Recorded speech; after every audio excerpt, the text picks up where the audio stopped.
Sunday of April. The NBA playoffs come to Sacramento, to the California State Capitol, to Arco Arena.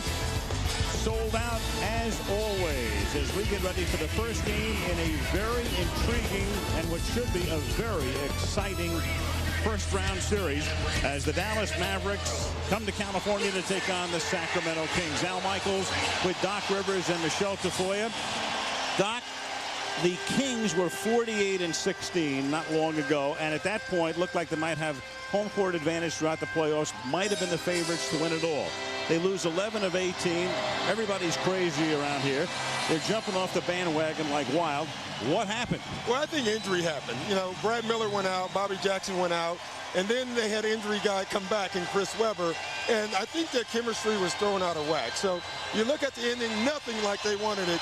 Confidence is the key for this team, and I think this game is more important than it is for the Dallas Mavericks this afternoon. A lot more important, especially in terms of their collective psyche. Now, Dallas comes in very confident. They won 8 of their last 10. They've had a lot of success over the last 4 years. Will this be the year they can take it all the way? Well, I know they hope so. You know, you look at both these teams, and they've done a lot of winning, but neither team has been the winner. And this is what this series starts. You have two teams who have been there but haven't won it. They want to win it this year, and obviously this series is huge for both. And one of these teams will make a very inglorious and early exit within the next couple of weeks. Lineups: Finley, Nowitzki, and Walker up front for Dallas. Stojakovic, Weber, and Divac up front for Sacramento.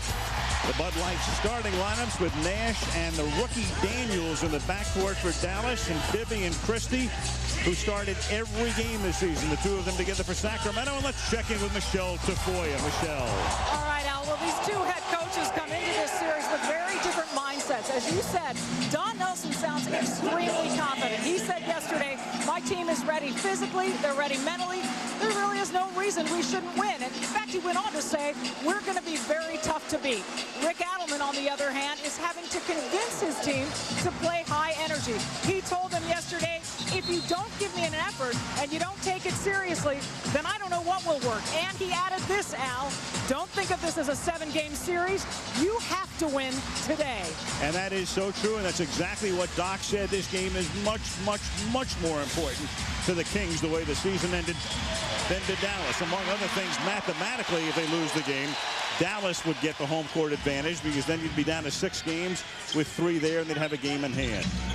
Inside, it's Divac, and Divac losing control of the ball underneath, and back come the Mavericks. This will be run-and-gun basketball today. The two highest-scoring teams in the league as Finley misses Dallas's first shot. And I thought it was interesting, the first possession, you see Vlade Divac is down in the post, not on the high post, but down on the low post. They really believe that he has to be aggressive down there and go for it. If he can do that, he's going to have a big impact in this series. Well, he's been down there for the first 2 possessions, and then Weber gets fouled. Well, that's what they want. You know, this is not going to be your typical Sacramento Kings elbow offense. You're going to see the 2 bigs down low because they have an advantage in size, they have an advantage in height, and they have to take advantage of it. If they don't, Rick Adelman basically has said they will not be on the floor. Sacramento Kings averaged 102.8 points per game this season, second only to the Mavs at 105.2. Stop the presses. We played 40 seconds. No score. Yeah. Who would have thunk it? There won't be a lot of 40-second segments in this series without a point.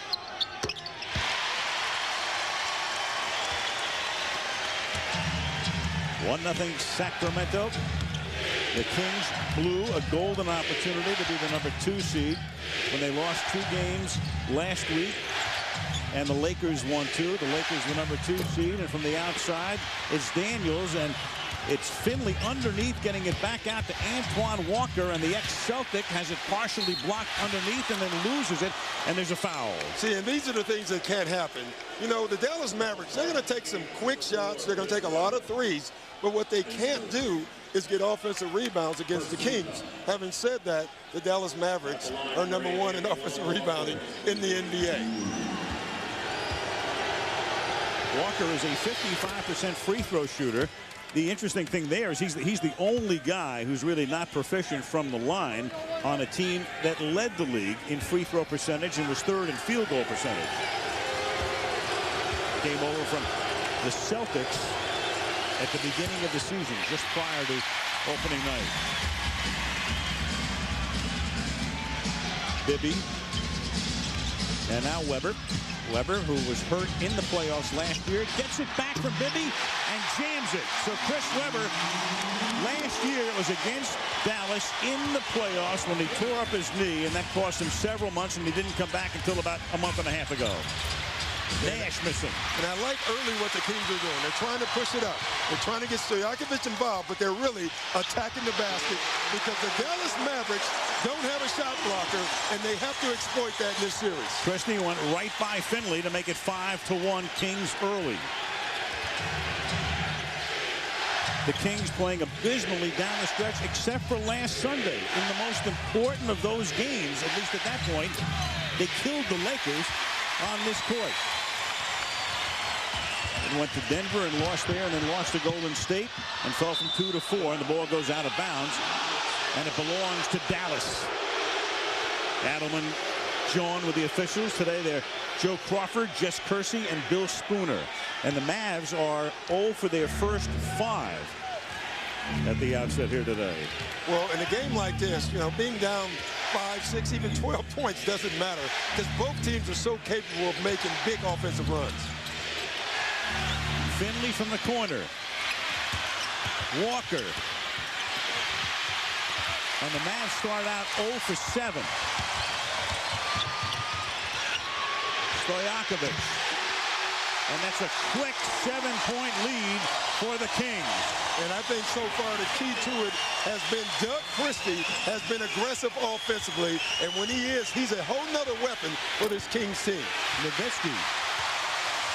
So Dallas has seen nothing drop. They're 0 for 8. Almost 3 minutes into the game. Well, the difference is right here. The Kings are going low and attacking the basket, and the Mavs are shooting jump shots. Adelman stressing not only the importance of today's game, but getting off to a good start. And that's exactly what they have done. Up by 7 with possession. Mike Bibby has it taken away by Nash. Or given to. Yeah, or Nash might be a better way of saying that. Given to. And then Christie, though, gets called for the infraction. You know, it was interesting. Bibby was trying to instruct where someone should go. He took his eyes off the ball and dribbled it. Nowitzki. And finally, Dallas is able to hit one almost 3.5 minutes into the game. That's a set you should look for when you see Steve Nash and Nowitzki in that pick and roll. The Kings are really concerned if they can guard that or not. Divac guarded by Nowitzki, and he drops the ball. So Dallas with the turnover. And then Nash nearly turns it over, but Weber was on the line. You know, you look early on. They've gone to Vlade Divac 4 straight times on the post.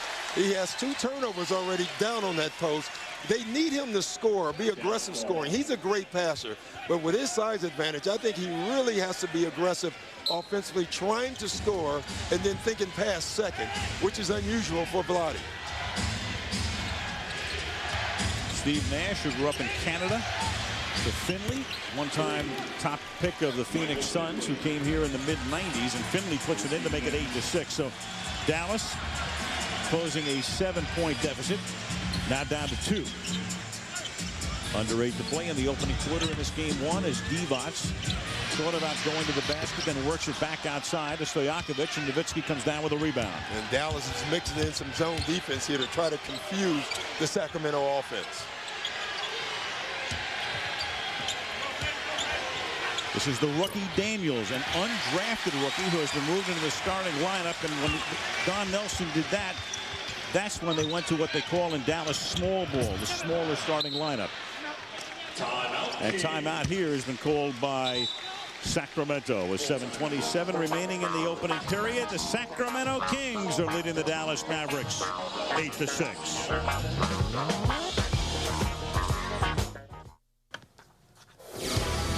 Rico in the studio in New York. A Taco Bell update. Another impressive statement in a game won by the home team. The Detroit Pistons ran and forced Milwaukee into 25 turnovers. Detroit and Tayshaun Prince led by as many as 30. Al, absent the Laker game, the 5 home teams have won game 1 by an average of 22 points.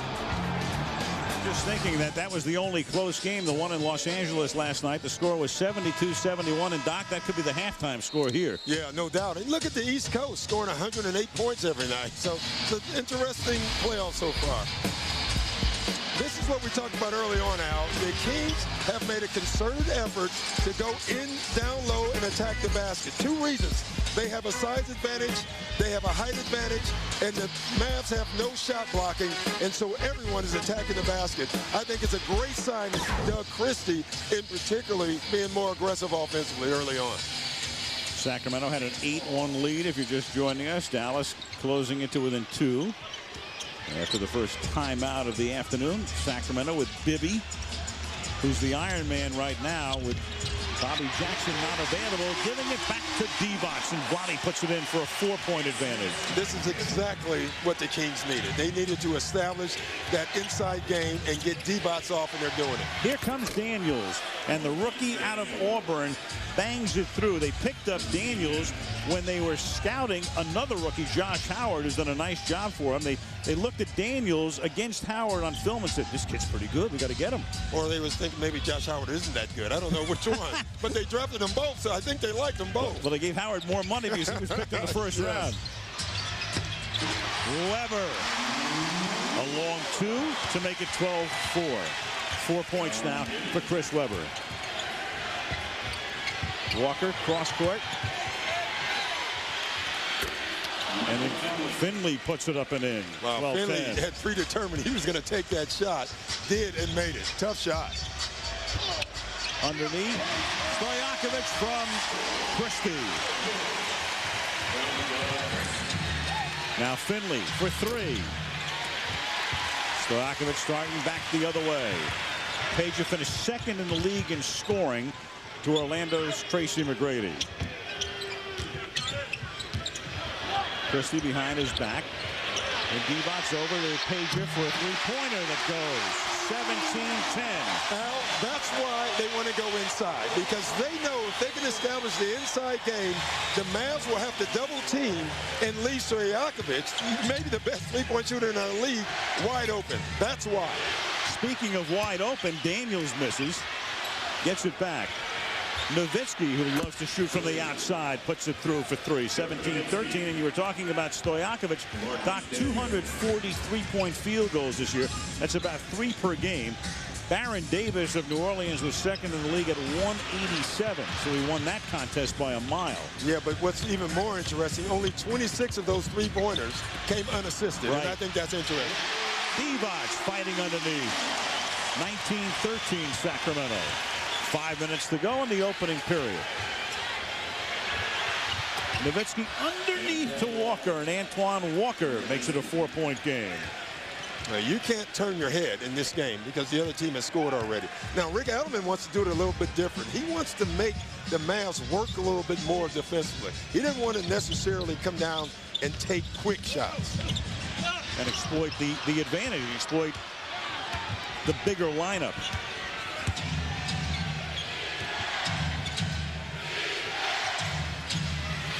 Nowitzki. See, that's a tough matchup. You know, when you look out on the floor and you see Vlade Divac guarding Dirk Nowitzki, you know that's not a very good lineup or matchup for the Kings. Sacramento by 2. Divac. Bank shot from 12 goes. An offensively aggressive Vlade Divac is a good thing to see for the Kings. Nowitzki is open, and Bibby gets the rebound. Divac has 6 points. He leads Sacramento in scoring. Weber with 5. Here's Christie for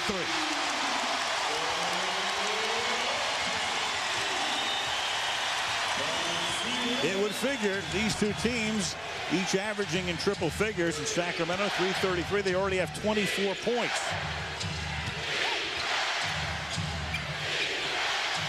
From the corner, Walker for three, 24-20. One difference between these two teams, Dallas has a guy in Antoine Jamison who's coming off the bench and has been terrific this season, the former Golden State starter. The big six guy for Sacramento, though, Doc, Bobby Jackson, has been out for almost 2 months, tried to come back about 2.5 weeks ago, and there he is. And let's go to Michelle.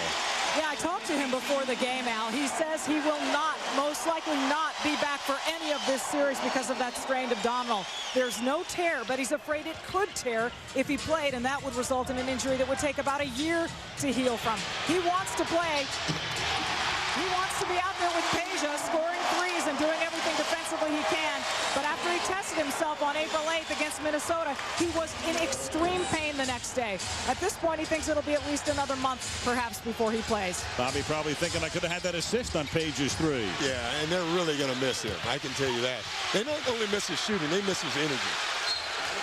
Finley misses everything, and it goes out of bounds and down on the floor and going down hard, and just now getting up is Weber, but he appears to be okay with 2.5 to play in the period. 27-20 Sacramento. This is ABC Sports. Follow the NBA Finals. The NBA playoffs on ABC, brought to you by The Day After Tomorrow, in theaters May 28th. Budweiser, grab a cold, fresh Budweiser. It's game time. And Nissan, who invites you to shift the way you move through the world. Back in Sacramento, 27-20, the Sacramento Kings. And, you know, we talked to Rick Alderman, and he said a couple of things that we have to do to win this series. One is attack the basket, and ball movement is the other one, and they're doing both. Peja is the key into that. Watch the ball movement here. Chris Webber swings it. Peja creates space, a wide open, Stojakovic gets a wide open shot, and that's what this team has to do to win basketball games. Again, attack basket, get help, find Peja, bam, wide open shot. If they keep moving the ball like this, they're in pretty good shape. First substitution for them as Brad Miller comes into the game. He had been a starter until Weber got healthy. And Divac comes out right now. So Brad Miller came over in a three-corner deal with Indiana and San Antonio in the offseason, is in the game, and it's Nowitzki with a fall away from the baseline to make it a 5-point game. Yeah, there really is no one on the Kings that can guard Dirk Nowitzki, and I really think that you'll see a lot of isolations for him from this point on. 13 points for Nowitzki, 13 of the 22. After the Christie miss, Miller couldn't save it because Daniels is there and gets fouled by Stojakovic. I thought it was interesting how they came out of the timeout, the Dallas Mavericks, get an ISO situation, and they allowed Dirk Nowitzki to use his speed on Brad Miller, on Vlade Divac, or Chris Webber. All of them are tough matchups for him. Check the number on Nowitzki. Nowitzki with 9 of Dallas's points to this point, as Nash drives all the way and doesn't get the bounce, but will go to the free throw line. And we've been, the first quarter is almost over, and we've yet to talk about the point guards for the most part in this series. And so far, when these two teams play, that usually is the deciding factor. 27-22, Sacramento up by 5, 2 shots for Nash. You can log on to NBA.com and play Virtual GM Postseason Edition. And try to beat Bill Walton's score to be eligible for great prizes. Virtual GM Postseason Edition only on NBA.com. Everybody's a virtual something, right, Doc? Yeah. 27-24, Sacramento.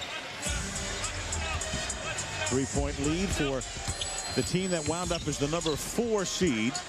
Dallas winding up 5, and Weber is there to put it in. Again, going back to what it meant last week when Sacramento coughed up the Pacific Division title, they would have met Houston instead of Dallas as Nash bangs it home. And the conventional wisdom around here, Doc, was that Houston would have been a better matchup for Sacramento than is Dallas. Well, you can hear that everywhere. I think the Kings believe that. But, you know, they lost it. You know, it's not like Kobe Bryant won it. The Kings lost it. They had it in their hands. Weber, left-handed move through the lane. Weber, little twirl move. 31-27. Minute to go in the opening period in Sacramento. Finley with a hook from the lane to put it in. Wow, and that's a tough shot. But again, you watch the two teams. The Kings are still going down low, and they're going to continue to do that until the Dallas Mavericks come up with an answer. So a shot of Mark Cuban, the very high-profile owner of the Mavericks. And the Maloof brothers, the very high-profile owners of the Sacramento Kings. There they are, course side. And the irony is, as we stated in the top, appreciate that very much. Good plug there. Well, yeah, Maloof guys, they'll take any contraband they can find. There is Mark Cuban. And the irony is that these teams, you can make a case for either being good enough to go all the way. One goes out. After the first round, Stojakovic bangs one home. You know, it's funny, you look at this game, and everything the Kings said they needed to do, they're doing. But then you look at the scoreboard, Don Nelson has to be the happiest guy in this arena. Right. It's only a 2-point game. Daniels makes that one. You're right, because just the flow of the game and the way it started, you would think if you weren't looking at the scoreboard that Sacramento would have been up by 6 or 7 or 8 points right now. Instead, they play for the final shot. They lead by 2 and try to stretch it here in the waning seconds. And a foul as Weber starts into the lane. Away from the ball. Marquise Daniels. You know, I find it interesting. I'm watching Marquise Daniels, and, you know, he looked at Don Nelson first almost to ask, can I go say something to the official?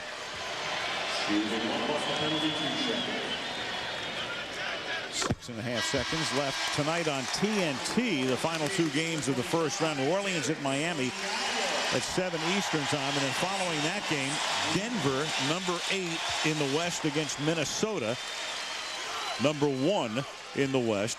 The winner of this series will face the winner of the Denver-Minnesota series.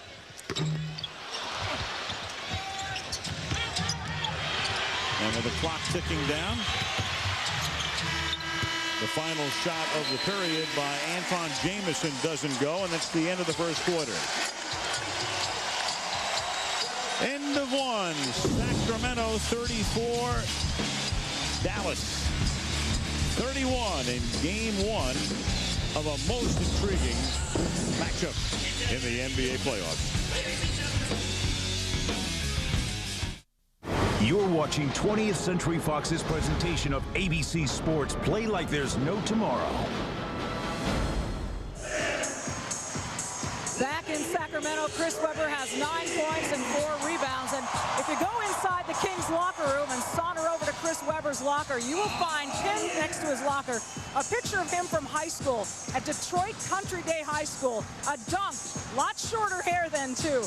That picture there could be a reminder of where he started his championship resume. He won 3 state high school titles there, went on to Michigan to join the Fab Five. In fact, when he was at Detroit Country Day, changed his mind about going to Michigan State and instead joined Michigan.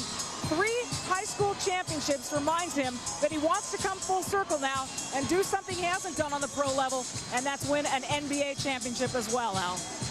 Yeah, there's no question. He's been a man in the line of fire here, and there's been a movement to tell Rick Adelman through either the newspapers or talk radio or whatever to bring him off the bench. But Adelman said, no way. There's a guy who might come off the bench. It would be Vlade Divac with Miller starting, but not yet. Yeah, and I agree with Rick Adelman. I don't think you ever bring Chris Webber off the bench. I think he's good enough to start, and they have to just get used to him not being as healthy and as athletic as he usually is, but he can still help this basketball team. On the bench right now with Darius Sangaila.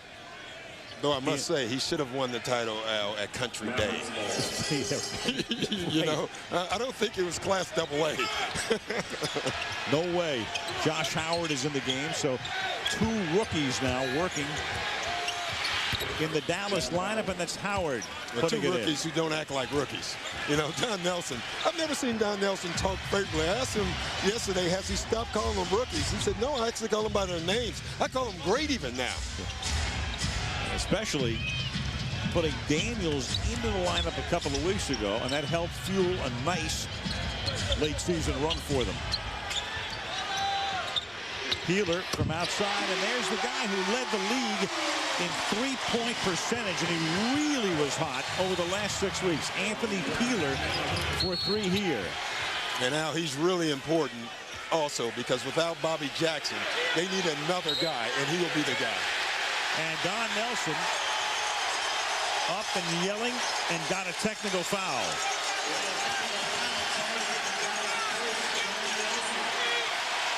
You see, Don Nelson is upset. He's saying that the guy was pushed into the man, and that's why the foul was called. And so he's voicing his displeasure, obviously. Well, when you have a technical to be shot by Sacramento, I mean, who else are you going to put at the free throw line? Yeah. All Pages Stojakovic did was lead the league in that department this season. Now watch Sungala, and see, that's what Don Nelson is upset about. He's saying that his guy, Dirk Nowitzki, is getting pushed. We're not doing a foul. And I got to say, it looked pretty clear that Don Nelson may have been right on that one. Little floater by the rookie Daniels. 38-35, Sacramento up by 3. Early second quarter. Page again. Nowitzki with a rebound. Nowitzki has 9 points to lead the Mavs in scoring. Leaves Sungala in his wake and scores on the reverse. Good play. And this is a key point in the game here. Brad Miller is not a post player, and neither is Sungala. So without those two guys, this is the time that the Smalls are going to have to try to carry the load for the Kings. This is a key time for the Mavs to try to make a run. Foul in the lane. 7-footer. Nowitzki. Nimble. I couldn't get 6'2" guys to do that. I mean, that is so an impressive move for anyone to do, let alone a 7-foot player. Bibby comes back into the game after a refresh. Stojakovic goes out. So now you look at the Kings and who they have on the floor. No guards. Vlade, no Weber, and no Stojakovic. This is a key point in the game for them. Right. In effect, Peeler, Bibby, Christie, 3 guards, though Christie can be the swing man in this set. 38-37 Sacramento. Good lead pass in the basket gives Dallas the lead as Jamison makes it 39-38 Mavericks. First lead for Dallas. And it's dropped out of bounds to the Mavericks. And you can see Rick Allen not being patient, putting Weber back in. But again, they've attacked the basket 3 times in a row, the Mavs have, because the size is gone. Now Rick Adelman is bringing back in Chris Weber because he sees the same thing that we do. And he just watched the lead evaporate. Dallas on top by a point. 9:40 to play. First half.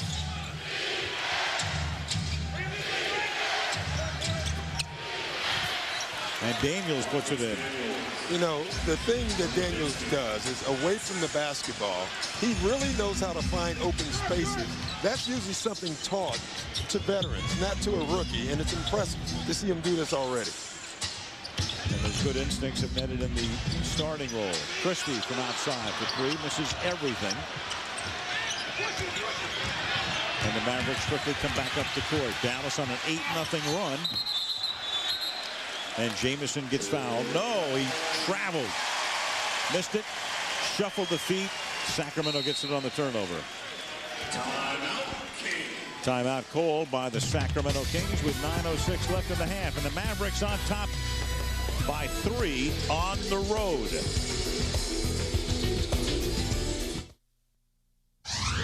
You're watching ABC Sports. Home of the NBA Finals. 9:06 to the half with Dallas leading Sacramento by 3, 41-38. Take a look at what happened before the last commercial break. Underneath, the traveling call was made here, and then let's eavesdrop along the Dallas sideline. I read the rule book. If it's a slip, you can go back and get it. Absolutely. That's what happened. That wasn't a slip. Oh, I'm not going to do that. You're right. You're right. You're reading the rule book? Yeah. In case I can't get one later. Well, I got to tell you, Mike Finley, first of all, the most impressive part is that he's reading the rule book. Number 2, he's right. The ball was a slip. But number 3, I think it's the toughest call to make. How can you tell if a guy if it slips or not? Very. You know, it was the right call, a tough call. Only the second turnover for the Mavericks today, but the Mavericks have led the league in recent years in fewest turnovers. They protect the ball brilliantly. Which is impressive when you think about the amount of points that both these teams score, and both do a great job of taking care of the ball. Here's Jamison, would have counted. King's foul number 8, Anthony Peeler is first. King's foul is on Anthony Peeler. That's his first. Jamison in his 6th year in the league, real good player, averaged more than 20 points a game at Golden State as a starter. But he finally makes it to the playoffs. First playoff game for him. Been a long time with a lot of coaches. Wow, almost 8,000 points, 6 years in the league. And he finally gets to feel what it feels like to be on a basketball floor past mid-April. Don Nelson, of course, has been in the league 26 seasons, and this is the 17th time he's had a playoff team. But for Nelly, he's still looking for that first trip to the NBA Finals, a guy who won 5 rings as a player with Boston. I think it was interesting. You know, you can see the Kings struggling down low. They bring in Chris Webber, and they go to him the first 2 times down. He scores once. That time he didn't. But they know the advantage they have. And the steal by Miller, and then Finley couldn't keep it from going out of bounds. Pretty big early game stop right there, because Dallas, with the momentum after falling behind by 7, now up by 3, trying to stretch it, but the Kings trying to close it again, and they get the bounce on the Webber layup. See, I love the cat and mouse in playoff games. Don Nelson wants to guard their bigs, even though he knows that they have a size advantage one-on-one.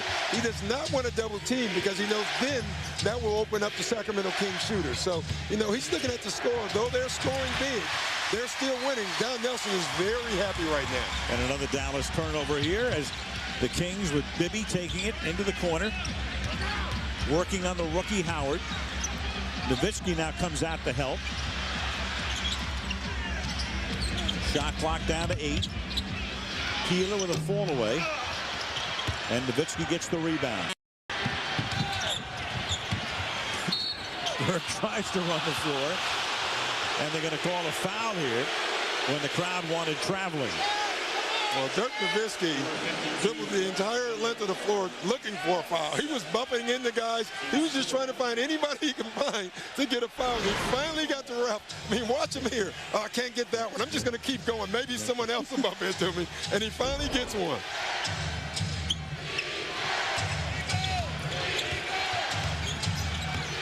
Daniels got it to drop. Boy, you're right. He looks like a guy in his 4th year in the league. You know, one of the things you try to teach young players is patience on the post instead of going quick. He just takes his time, nice pump fake, takes the hit, gathers himself, and makes the shot. He does not act like a rookie. You look at these 2 guys here, now. I mean, it's been amazing what they've done. Meanwhile, Miller has picked up his 3rd foul. So that will compel Sangala to come back in the game. Daniels misses the free throw, but the Mavericks keep control, leading by 3. And Vlade Divac started out so well. I'm surprised that he's sitting this long. You know, a lot of this has to do with age, not that Rick Alderman is punishing or sitting Vlade. Vlade's not a spring chicken anymore. And, you know, Rick Alderman is thinking, we're going to use him in that 6-minute spurt, and that's good enough for him. 3 packs a day don't help either, right? That doesn't help. Not at all. That is not cool. Webber, as they got it back, cashed in on the turnover, 45-44, Dallas up by 1. And then Jamison loses it underneath. Christie's going to come back in on the bench briefly. Sangala coming out. You know, the rookie showing a rookie right there instead of picking the ball up. That's a turnover, and it gives Webber another dunk and another inside basket. Jamison free. And he picks up the deuce. Dallas up by 3 points.